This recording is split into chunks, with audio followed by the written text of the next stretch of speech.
right, hey everybody. We're here with Burke Fund President Peter O'Neill, giving us nice enough to give us a few minutes here in a busy time of season for the Burke Fund. And as people know, as I always say, I'm a Burke Fund scholar, 2006. So I always try to help the fund whenever I can in whatever ways I can. And so we're happy to have Peter on today. Peter, thanks so much for taking a few minutes to talk to me. Yeah, thanks for having me, Joe. Appreciate it. So busy time of year coming up for the Burke Fund. But first of all, let's go backwards. How did your involvement in the Burke Fund start? Where did that whole thing begin? And obviously now you're the president, so you've done something right. But where did that whole thing begin? Yeah, so for me, so I grew up caddying. Ended up pursuing a career in the golf business. I'm a Burke scholar myself, from Pawtucket Country Club. So started as a scholar. Pursued, like I said, pursued a career in golf.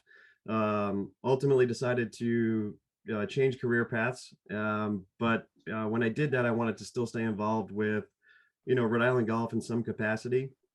And I had always been in touch with Maury Davitt at the time, and he invited me to get involved in a few committees, helping out with a couple of the events. And ultimately from there, it kind of morphed into an opening on the board, which I was happy to accept. And then just through that, ended up on the executive committee, and here I am as the president.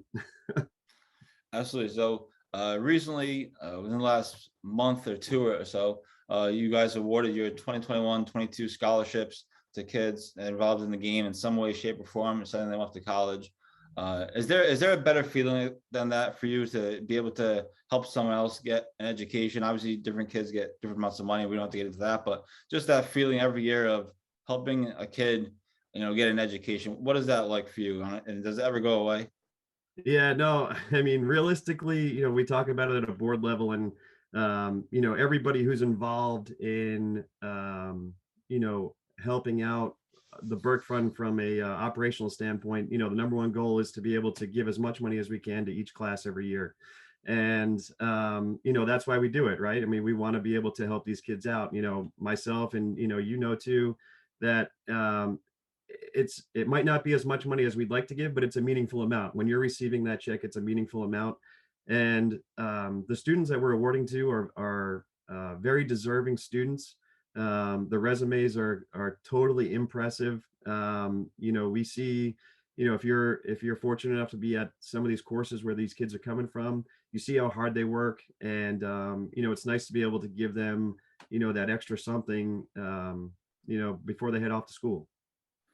Now, like I said, you just recently awarded the scholarships, but people can apply now for scholarships for next year, and they can do that through your website. Is that correct? There's openings come up right away, it reopens right away.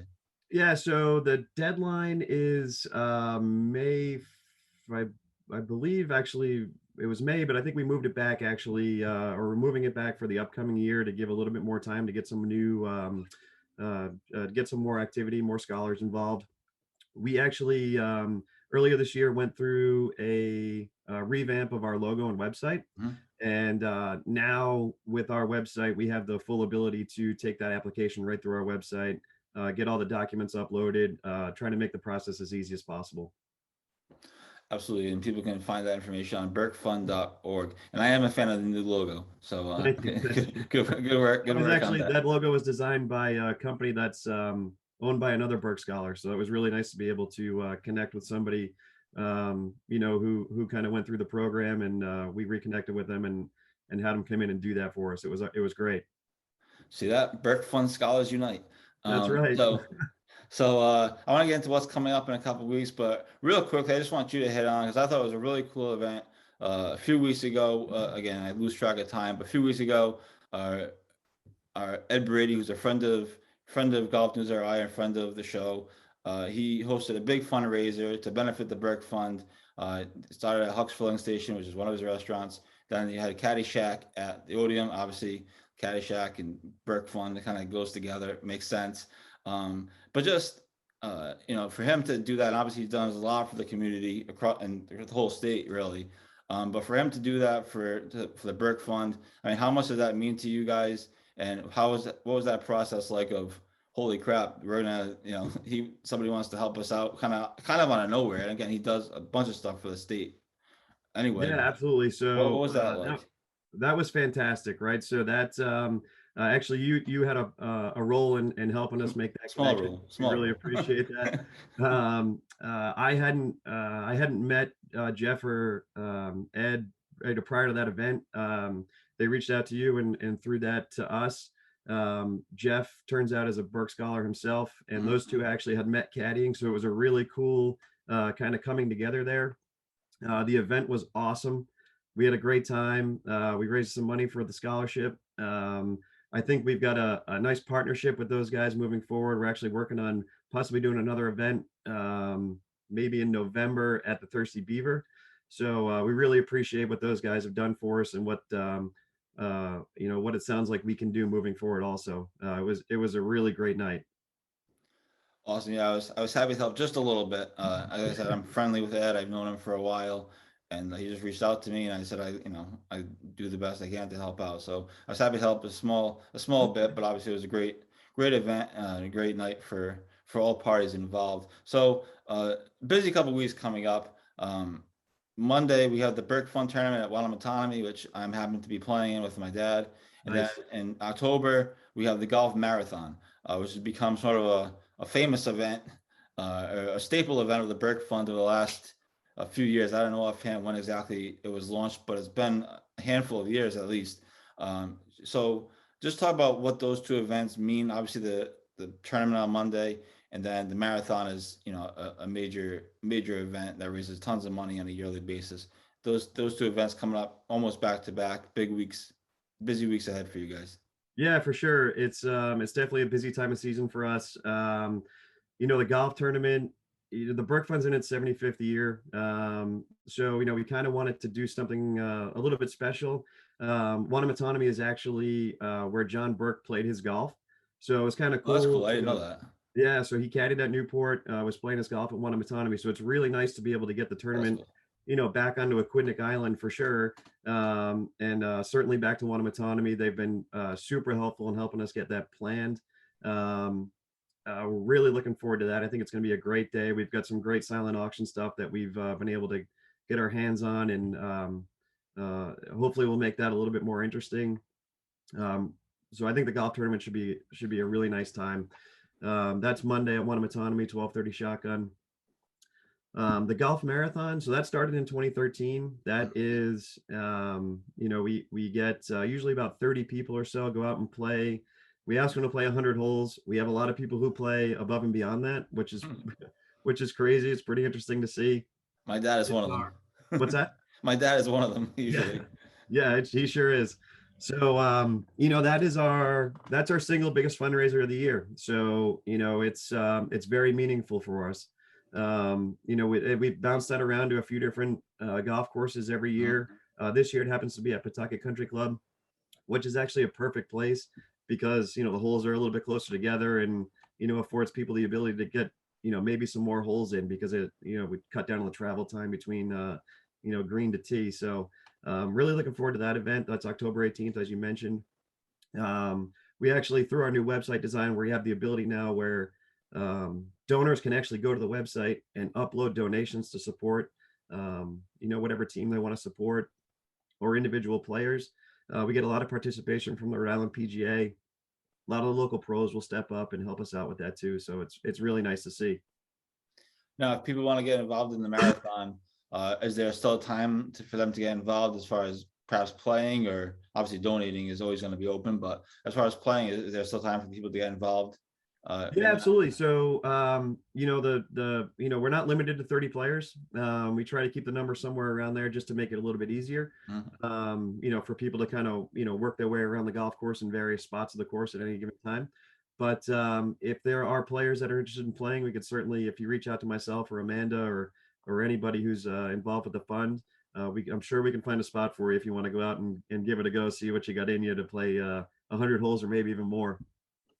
Right, my dad used to always come home and be like, "Oh, I played 115 holes today," or something, something stupid. I'm like, "Huh?" But yeah, it was obviously it's a great event, and it's easy too because you can hit multiple balls on a hole, and it counts as multiple holes. So you're not necessarily literally playing 100 holes, but just you Yeah, hit multiple balls on like a par 3 or something, and it it's kind of counts, but it makes it fun anyway. it's the Um, equivalent of 100 holes, but yeah, 115 holes for your dad is just like a Tuesday. true. Pretty close. Uh, and lastly, I know you have things to do and stuff, but I want to get you out of here on this. I know we talked about what's coming up the next couple of weeks, what's happened the last month or two, whatever it's been. But what's next for the Burke Fund? Where would the Burke Fund like to go next? What's the next big project you guys are working on? The next big, fundraiser or whatever it may be. What do you think's next for the Burke Fund? What's the future of the Burke Fund? Yeah, so we've got a couple projects that we're working on. We're trying to make some more corporate connections, try to connect with the business community a little bit. The bulk of our support comes from, the Rhode Island clubs, right? Rhode Island Golf Association member clubs and the members and golfers who play there, right?